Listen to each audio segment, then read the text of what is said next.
Argumentação oral e escrita. Principais problemas de argumentação.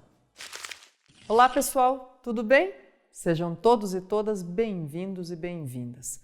Nossa conversa aqui, hoje, neste nosso espaço, neste encontro, é para lembrar que quando a gente aprende ou quando a gente revisita ideias sobre como construir textos, a gente também se lembra e às vezes ri de situações interessantes que a gente passou, de situações que viram piada mesmo, dizendo, nossa, eu não tinha entendido assim, ou eu escrevi tal coisa e fiz de outro jeito.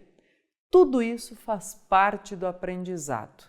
E poder rir dos próprios erros, pessoal, construindo conhecimento, é uma estratégia muito boa, né? Que mostra para a gente bastante realização de autoconhecimento, autocontrole, cuidado e tudo isso. Bom, o que eu quero convidar vocês para a gente conversar é sobre os principais deslizes de argumentação, que podem acontecer tanto na escrita quanto na fala. Eles têm a ver com distorções que são muito comuns quando a gente está no embate de ideias. Bom, e aí, se a gente fala de distorções, é claro, os manuais que exercitam o ensino de argumentação vão trazer exemplos dos mais variados. O que eu procuro trazer aqui também são exemplos didáticos para a gente referir, para a gente relembrar ou conhecer e dizer assim, deixa eu tomar esse cuidado, eu acho que eu já fiz isso, ou acho que eu já vi fulano fazendo isso, e assim por diante. Muito bem? Vamos a uma espécie de falha nossa, então vamos juntos? Olha só, quais são os principais problemas de argumentação? Que são chamados de falácias ou falsos argumentos. Olha lá, existe o argumento ad hominem, apelo à autoridade, generalização inadequada, círculo vicioso, comparação inadequada ou falsa analogia e falso dilema. Esses são os principais equívocos que a gente pode cometer argumentando, que pode identificar em argumentação. E eu vou tratando com os exemplos aqui dessas falhas nossas, ok? Então vamos lá. Argumento ad hominem, argumento contra a pessoa. Vejam, o ad hominem é uma expressão latina, né, que designa esse argumento. Quer dizer, é falha nossa só contemporânea? Não, gente, se os latinos já tinham nome para isso, é porque nas figuras retóricas eles já identificavam o que acontecia, né? Então olha só. É um argumento contra a pessoa, uma tentativa de impedir o debate constrangendo o oponente. Como assim? Vê um exemplo comigo, ó. Madame Rosa suspirou. O senhor sabe muito bem porque tenho medo, doutor. O doutor Katz ficou vermelho de tão zangado. Ele disse o quê? Cale-se, Madame Rosa. A senhora é completamente inculta. Não entende nada dessas coisas e sabe Deus sei lá o quê. São superstições de outra época. Já repeti 1000 vezes e peço que se cale. O que o doutor tentou dizer para Madame Rosa? Tentou descompor, desqualificar ela como persona, como ser humano, né? Para dizer que ela não tinha direito à voz ou a manifestar seu posicionamento sobre um tema.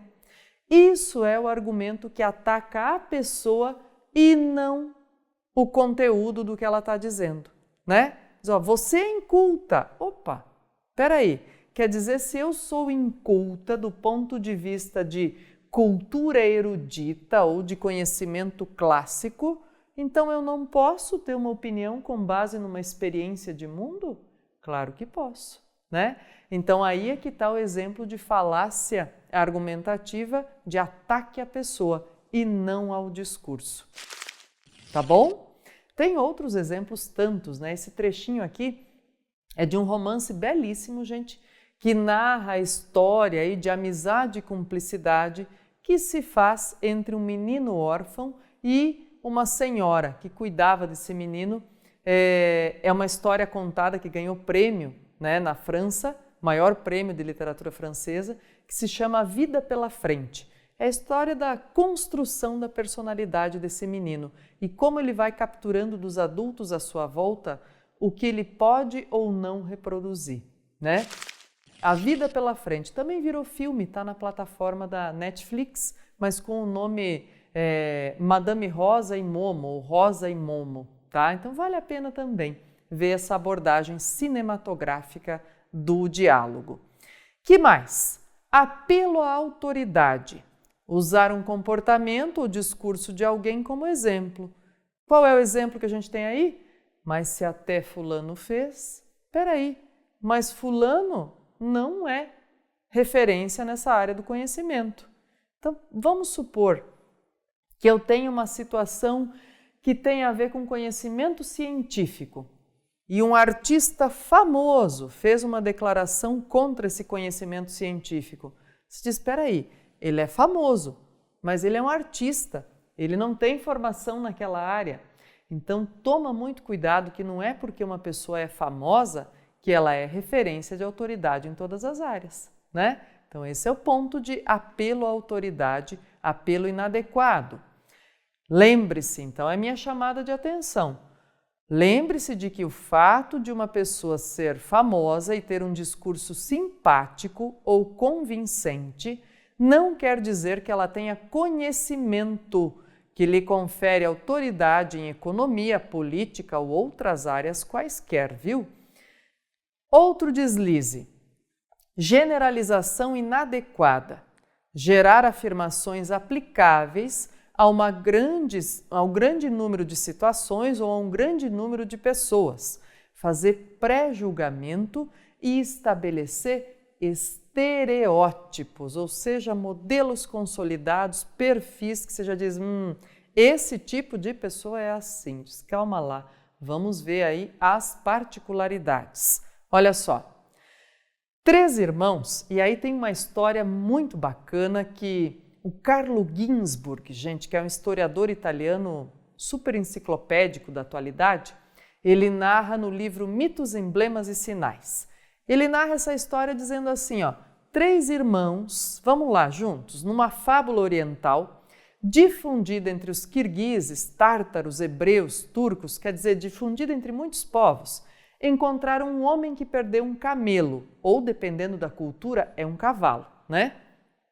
Sem hesitar, quer dizer, sem gerar dúvida, eles descreveram o cavalo para o homem. Disseram, o cavalo que o senhor perdeu é branco, cego de um olho, tem 2 odres nas costas, um cheio de vinho, outro cheio de óleo? Sim, né? O dono foi dizendo, sim, é isso mesmo. Portanto, se eles estão descrevendo tudo isso do cavalo, eles viram o cavalo, né? Não. Eles não viram o cavalo. Então, o que acontece? Eles são acusados de roubo e submetidos a julgamento. Para eles, foi o triunfo, foi a glória. Por quê? Porque num instante eles demonstraram como que, através de indícios mínimos, puderam reconstruir o aspecto de um animal que nunca viram. Então, peraí. Se eles sabem das características, é porque eles roubaram o cavalo. Olha a generalização apressada e inadequada. Não, é porque eles são caçadores e sabem ler pistas e sinais dentro da mata. Então eles perceberam pelos do cavalo, perceberam que volta e meia ele virava um pouco de óleo, um pouco de vinho de um lado e de outro, né?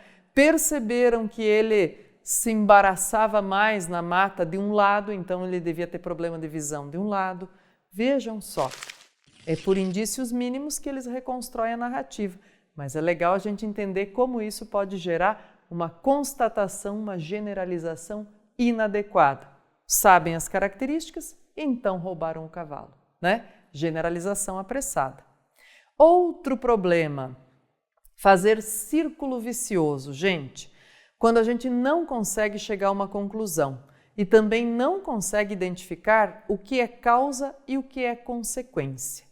Tem um exemplo de propaganda de biscoito já, ou de bolacha, dependendo da região onde você mora, você vai preferir chamar de biscoito ou de bolacha, né? A gente não vai brigar por isso, pessoal. E o exemplo é, o biscoito X é mais fresquinho porque vende mais ou vende mais porque é mais fresquinho? Claro que a brincadeira aí do círculo vicioso era um apelo justamente para dizer, olha, esse biscoito é fresquíssimo sempre, mas é estabelecida uma estrutura de círculo vicioso, a gente não sabe se a causa é ele ser mais fresquinho e por isso as pessoas consomem mais, ou se já que as pessoas consomem mais, compram o tempo todo, ele está sempre fresquinho, né?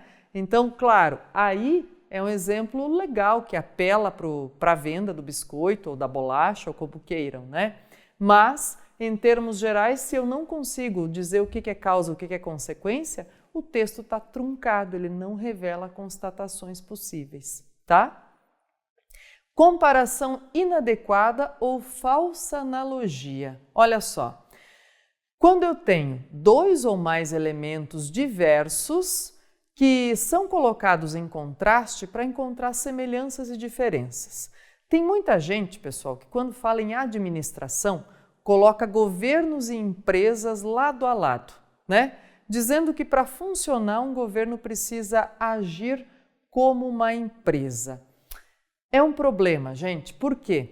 Porque empresas têm finalidades e missões completamente distintos de finalidades e missões do governo. Então, o governo, gente, tem outro tipo de inserção social que as empresas. Não dá para comparar, né? Aí é uma falsa analogia, uma comparação que não se estabelece, que não dá certo. Que mais a gente tem? Falso dilema ou falsa dicotomia. Bom, você sabe que dilema ou dicotomia trazem na raiz, já aí da palavra, né, a ideia de dois, de ambivalência. E, nesse caso, a gente vai ter então o quê? Fazer uma contraposição entre dois caminhos como se eles fossem as únicas opções. Isso é um falso dilema. Olha só. O desperdício de alimentos no Brasil tem duas chances de resolução.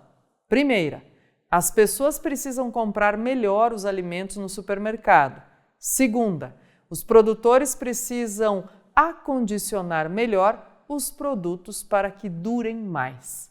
Por que é um falso dilema?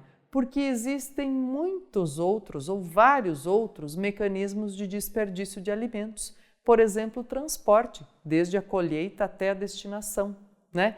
Então é um falso dilema porque ele não aparece como únicos elementos aí, únicas possibilidades. Existem outras.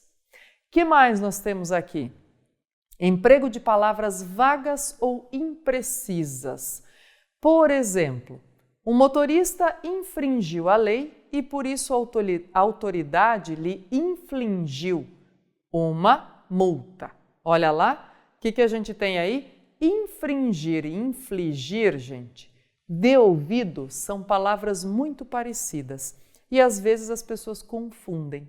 Então, a frase que eu coloquei aqui está certa. Quem comete uma infração, quem desrespeita uma lei, infringiu essa lei. Se foi penalizado, sofreu uma punição, o que aconteceu então? A autoridade infligiu, quer dizer, imputou, impôs essa pena. Então, tomar um cuidado específico porque, às vezes, palavras parecidas, que são chamadas de parônimos, são trocadas aí em contexto, porque de ouvido elas são muito semelhantes, né? Que mais nós temos? Quero chamar a atenção para algumas situações importantíssimas, gente.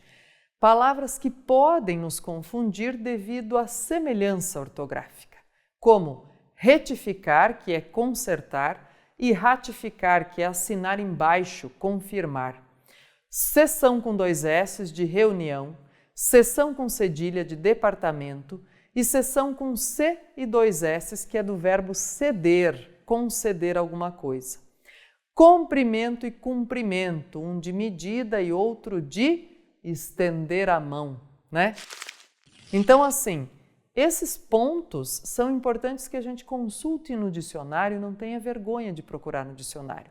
Afinal de contas, gente, é mais do que hora de desconstruir aquela ideia de pai dos burros. Não, dicionário é pai dos espertos, dos inteligentes, de quem não tem medo de buscar novos significados e novas palavras. Aí, eu quero te convidar para fazer algumas constatações comigo sobre esses equívocos de argumentação. Então veja só, o que é legal a gente ter aí como ideia central? É importante conhecer exemplos, é importante ter a listinha dos falsos estratagemas de argumentação, das falsas possibilidades de argumentação e saber identificar. Também é importante entender que quanto mais a gente conhece exemplos desses equívocos, mais a gente evita repetir isso nos nossos textos, orais ou escritos.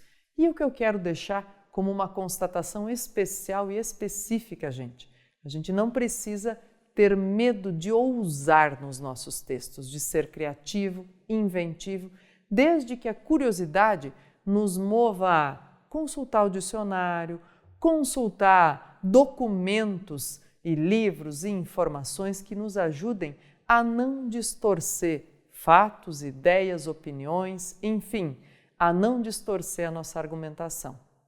Bons estudos e até logo!